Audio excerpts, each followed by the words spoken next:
ఒక ఊరి మధ్యలోనే టెంపుల్ ఉండడం చూసాం, కానీ టెంపుల్స్ మధ్యలోనే ఒక గ్రామం ఉంటే, అది కూడా మనకు దగ్గరలోనే ఉంటే, సో అంతటి స్పెషల్ ను మనం ఇంకా చూడలేదా?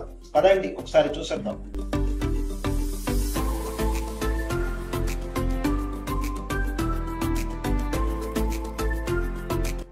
హాయ్ ఫ్రెండ్స్, భారతదేశంలో 3 శివలింగాలు ఉన్న ఏకైక దేవాలయం, దీన్నే త్రికుటాలయం అంటారు. ఈ త్రికుటాలయంలో ప్రధాన ద్వారం ఉత్తరం వైపున ఉంది. అలాగే పశ్చిమ ద్వారంలో ఒకటి, దానికి అభిముఖంగా మరొక శివలింగం ఉన్నాయి. పశ్చిమ ద్వారం వైపు ఉన్న శివలింగాన్ని మనం ఇప్పుడు చూస్తున్నాం. ఇదే పశ్చిమ ద్వారం వైపు నిర్మించిన ఆలయం.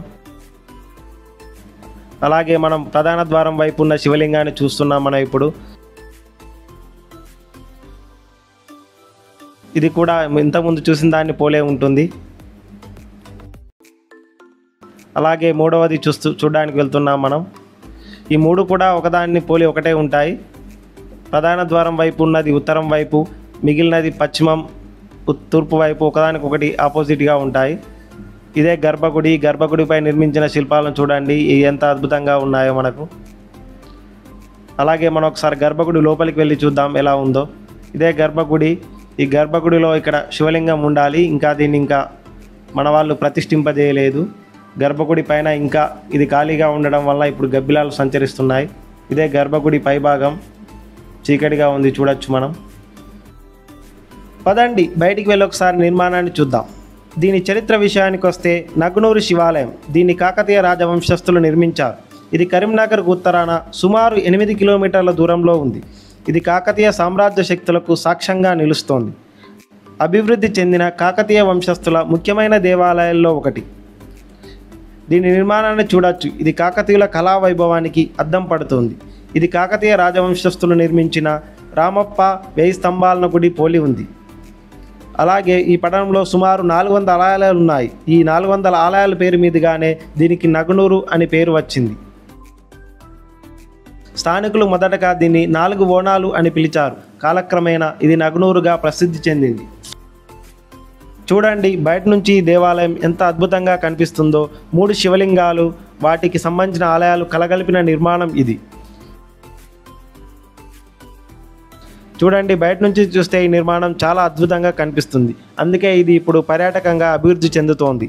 ఈ నిర్మాణం చూడడానికి అద్భుతంగా కనిపించడం వలన స్థానికులు ఇక్కడ ఎక్కువగా ఫొటోస్ అండ్ వీడియో షూట్స్ చేస్తూ ఉంటారు. ఇదే మన నగునూరు గ్రామం. ఇది చాళుక్యులు కాకతీయుల కాలంలో వైభవంగా వెలుగొందింది. ఇక్కడ కాకతీయుల కాలంలో సుమారు 400 దేవాలయాలు నిర్మించారు. ఎందుకంటే కాకతీయుల రాజులు వారి విజయాలకు చిహ్నంగా, ఒక్కో విజయానికి చిహ్నంగా ఇక్కడ ఒక్కో దేవాలయాన్ని నిర్మించారు. ఇవి చాలా వరకు శిథిలమైపోయాయి. అందుకే ఈ గ్రామంలో ఎక్కడ తవ్వకాలు జరిపినా నంది శివలింగాలు బయటపడుతూ ఉంటాయి. ఇదే మనం చూస్తున్న ఊరిలోని త్రికుటాలయాన్ని. ఇది చాలా పురాతనమైన కట్టడం. మనం ఇంతకుముందు చూసింది పునర్నిర్మిస్తున్నది. ఇది శిథిలమైపోయింది. దానికి సంబంధించిన బోర్డు కూడా ఉంది, ఇక్కడ చూడొచ్చు మీరు. ఇది ఇంతకుముందు మనం చూసిన త్రికుటాలయమే. ఇది ఆ త్రికుటాలయం పురాతనమైనది ఎలా ఉందో మనం ఇప్పుడు చూద్దాం. ఇదే ఉత్తర ద్వారం వైపు నిర్మించిన ప్రధాన దేవాలయం. ఇది మనం మొదటగా వచ్చేది పశ్చిమ ద్వారం వైపు ఉన్న శివలింగం.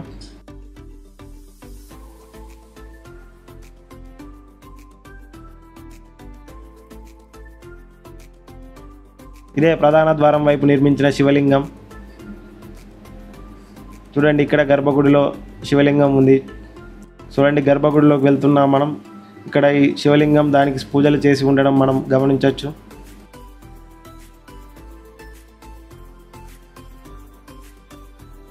చూడండి గర్భగుడిపై చెక్కిన శిల్పాలను చూడండి ఎంత అద్భుతంగా ఉన్నాయో. అలాగే 3వ ద్వారం తూర్పు ద్వారం వైపు నిర్మించిన శివలింగం ఇది. ఇది చూడండి లోపల నుంచి మనకు కనబడుతుంది, ఎందుకంటే వెనక వైపు కూలిపోయి ఉంది. ఈ గర్భగుడి కూడా శిథిలావస్థకు చేరుకొని ఉంది. దానివల్ల మనకు బయట నుంచి సూర్యకిరణాలు రావడం వల్ల మనకి ఇక్కడ కనబడుతుంది. చూడొచ్చు ఇప్పుడు శిథిలమైపోయిన మన ఆలయాన్ని మనం చూస్తున్నాం.